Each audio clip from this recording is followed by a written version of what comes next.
We've had a lot of changes in the last year. We've had lineup changes.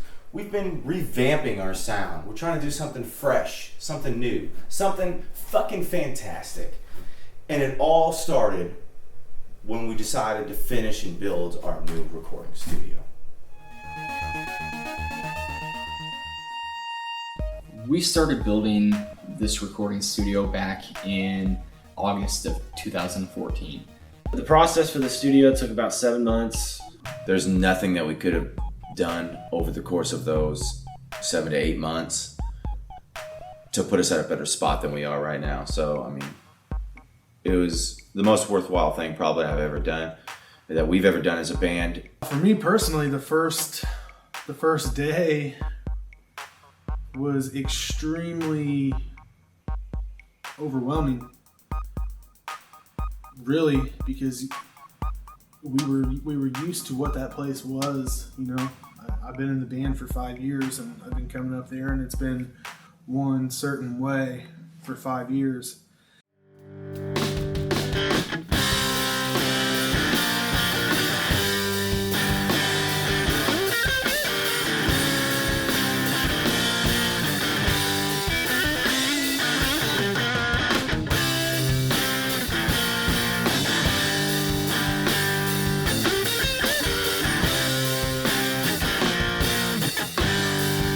Beginning, it was like it was a shock. It was like, you know, we've all got things that we do, but none of us are construction workers. None of us do all that stuff, and we kind of had to rely on our own handiwork, I guess.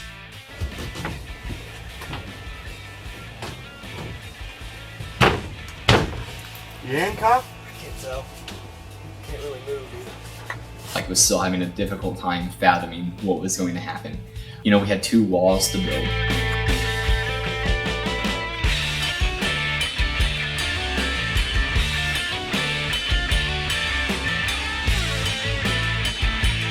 We had to put up 2 walls, one next to the stairs.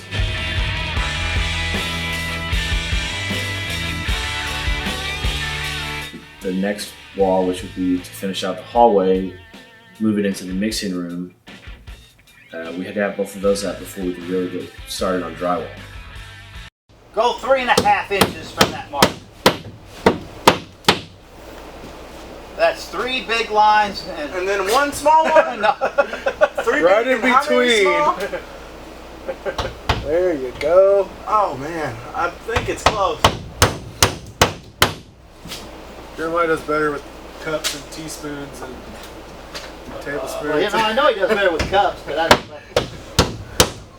It was like we're gonna play music now. Instead, we're swinging hammers and working electric drills. Be careful with the corner; it's already fucked.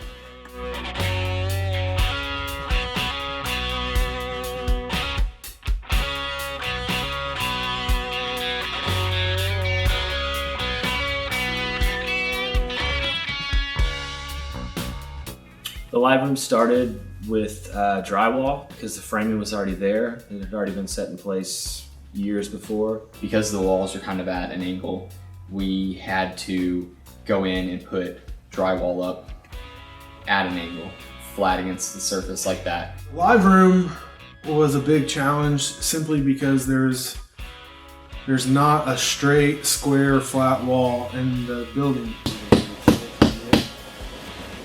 Why would you rather taper it or cut it in 36? Maybe taper would be good. 37 1/4 of 36. It's not that much of a taper. The side walls are angled.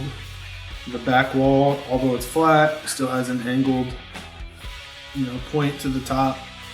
So there were no square cuts. Each piece of drywall, had to fit precisely into place.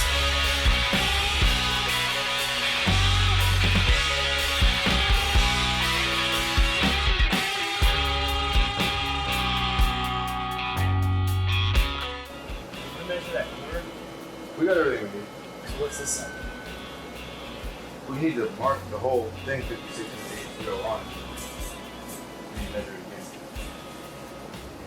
I think the first day that we started building the studio, in my own opinion, was actually a lot of fun because we got to see something that we dreamed about come to life, more so when we put up framework and the drywall. It seemed like that what we had envisioned really started to come to life.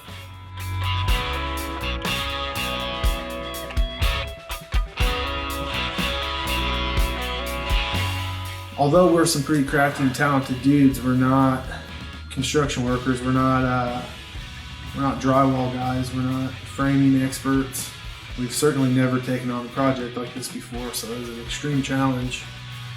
Not only just to get it done, but to make it look decent. We didn't want to put the time and money into something and have it turn out like shit. We had one shot at it, so might as well do it right. Make a measurement real quick before he puts that last piece on. These screws fucking suck. Why are you using a screw? Or nails. Fuck you. Are you hitting the, you don't know why? Because you're hitting that steel beam again. Oh. We got the drywall, we got everything up.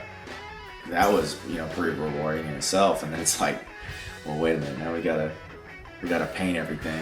The ceiling was built with OSB. We thought about doing the drywall approach, but due to time and having to buy more supplies, it just didn't seem sufficient to do that route. Mounts them up here, drill, stud finder, I got screws up there.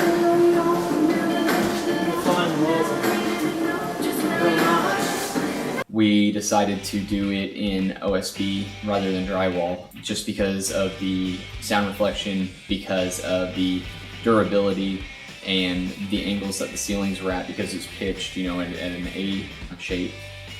Ceiling's not a flat ceiling. It's two arches that meet in the middle at a point, which was a challenge to put all that up.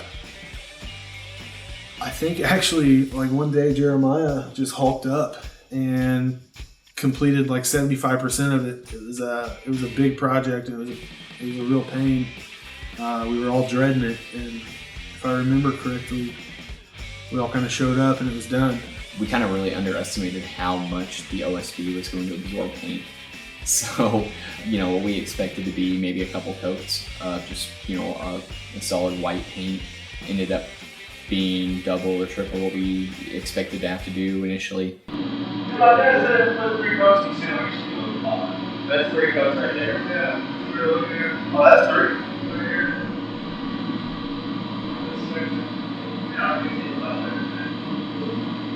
All things considered, I'd say that the ceiling was the biggest chore for sure. The whole project.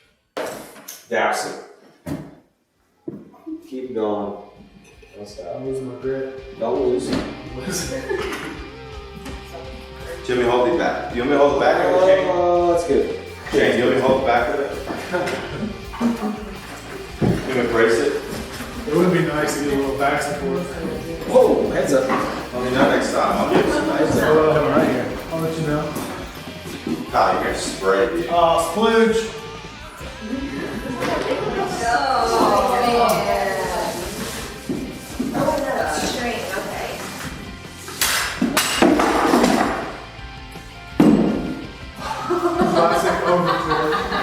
Classic overture.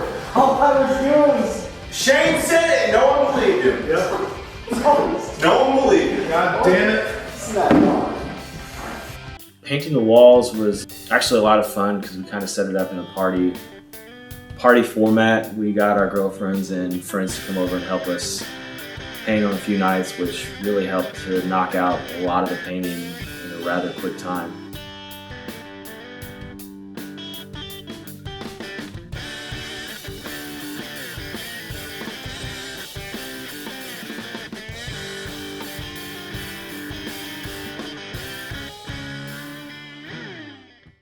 On the next episode of Gentlemen and Scholars.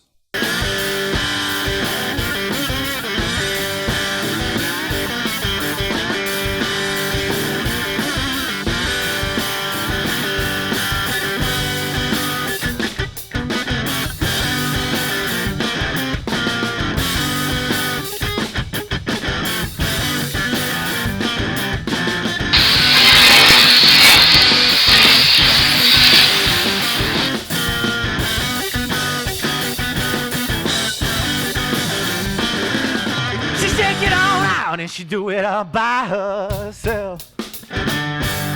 She take it on out till she can't shake nothing.